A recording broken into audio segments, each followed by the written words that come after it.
Tangu jana mashabiki wamekuwa na maoni tofauti na mawazo tofauti baada ya Enoch Bella, mmoja ya wasanii ambao walikuwa kwenye kundi la Yamoto Band kutoka nchini Tanzania, kupost na kuweza kuweka posti ndefu fulani pale na picha ya Mbosso kama kumuomba msamaha na kumtakia pia kila laheri kwenye muziki wake. Watu wanajiuliza, kwani Enoch Bella alimkosea nini Mbosso?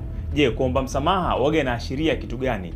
Acha tumtafute Enoch Bella ili pengine aweze kutuambia kwa kifupi kitu gani kilifanya mpaka kake ile posti ndefu ya kumwomba msamaha Mbosso Khan, ambaye ni mmoja ya msanii mwenzake ambao alikuwa pamoja kwenye kundi la Yamoto Band.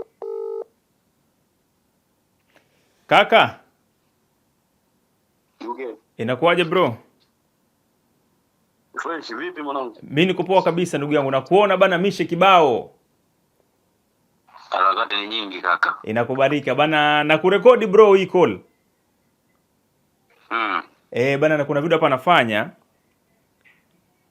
Na ni baada ya kuona post yako jana ndefu sana pale. Sasa kuna baadhi ya watu ambao wanajiuliza, "Oe, kwani Enoch Bella akamkosa nini Mbosso?" Paka pengine akaandika post ya kuweza kuomba msamaha. Kipi kilitokea ama kuna nini pengine? Binafsi yangu ni mimi na yeye ndo ambaye tunayejua jambo ambalo lilikuwa limefanyika. Okay. So wengine nisingependa kuviweka wazi sana kwa watu kwa sababu ni jambo ambalo tayari lilishapita, na kikubwa tulikuwa tunahitaji tu kuona jambo hili linaenda kwa vizuri na mawasiliano yanakuwa sawa na kila kitu kinaenda vizuri. Kwa sababu unajua ndugu yangu Mbosso amekuwa ni nafasi kubwa sana kwangu, yani kwa vitu vingi, na ni mtu ambaye tunaheshimiana kwa mambo mengi sana kwa muda mrefu.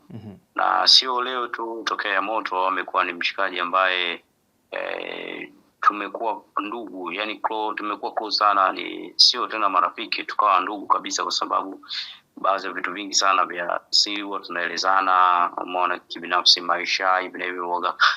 Yeye hakuficha vya kwake na mimi sikuficha vya kwangu, tuliweka wazi na kila kitu kiko sawa. Lakini baada ya mambo fulani kutokea, mimi naye tukua close kwa muda mrefu. Okay. Umeona, na tukua tunazungumza muda mrefu. Nipo Kenya na anakuja Kenya, lakini pia taarifa pia nakuwa nasikia tu jamaa ameshaondoka. Umeona, na wakati mwingine yeye anaweza yuko Bongo akasikia Bella amekuja Kenya ameondoka, na tuna ile communication tena. Sasa sio kitu kizuri kwa sababu kuna mambo mengi ambayo huwa anayapitia mtu ambaye alikuwa anafahamu sana vitu vyangu vingi, na nilikuwa ni mtu ambaye naweza nikamueleza vitu vyangu, alikuwa ni yeye. So unajua ile kuna ule ndugu yako ambaye unaweza ukamwambia vitu vyote, lakini sio kila mtu, lakini ukasema huyu anapaswa kujua vitu vyangu kwa sababu ana deserve kuambiwa hivi, kwa maana ni mtu ambaye mwenyewe unajua kabisa pia ana mchango kwenye hatua zako. Sasa ndo yeye jinsi alivyo. Kwa hiyo nikawa nimeeleza hayo, na nimeeleza kutoka moyoni kabisa, ni kwamba yote ambayo tametendeka yote na maana yote yapite, ni mradi jambo liweze kukaa sawa. Nafurahi mafanikio yake, nafurahi njia zake, nafurahi kuinuka kwake. Allah azidi kumbariki na kumuonyesha milango mingine ambayo alikanyaga, sasa ikanyage ndani mambo yake hizi kwa mazuri zaidi. Lakini na upande wangu pia kila kitu kiweze kuwa sawa, ukaribu, rafiki, ndugu, kila kitu kiweze kurudi mara pata. Okay. Na labda huu karibu ambao unazungumzia kwa kati yako wewe na Mbosso ni yule ambao uko personal kabisa, ama pia kuna maisha, kuna kina Slay ambao pengine mnaongea nao na kina Beka? Ndugu zangu wengine hakuna noma, lakini sasa unajua kwa nini Mbosso? Yaani Mbosso kwa sababu yeye alinibeba mimi kwa kila jambo.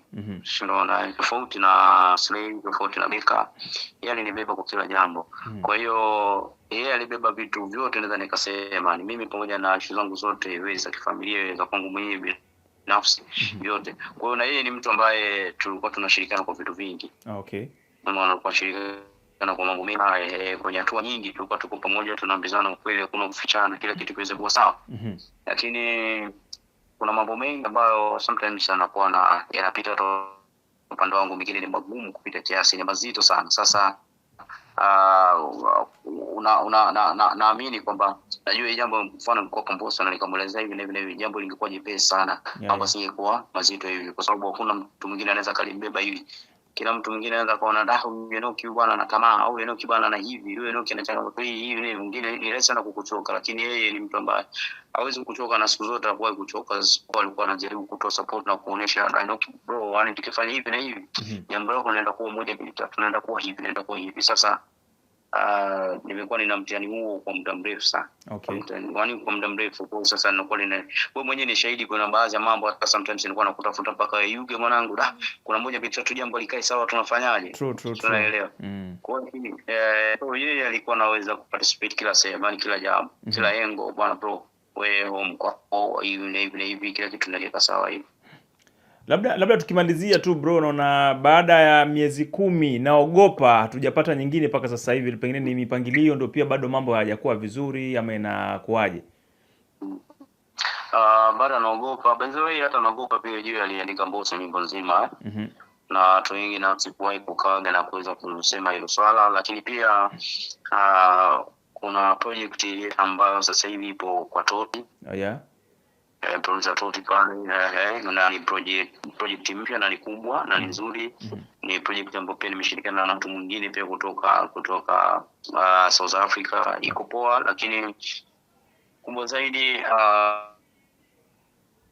mwishoni basi kwa ni mwezi wa 6 ndio ambapo naweza nikarelease. Okay. Kwa hiyo sasa mkae watu watulie, mkao mzuri, wasubirie mambo makubwa ambayo pia mimi nayafanya pia. Kila kitu ni kwa mujibu wa Mwenyezi Mungu, atakapotuelesha ndio utakavyofanya. Pamoja sana bwana Kakao kwa muda wako, lakini pia kutakia kila laheri bro. Inshallah, shukrani sana. Safi sana kaka. Mo Radio 88.2 FM. We are in charge.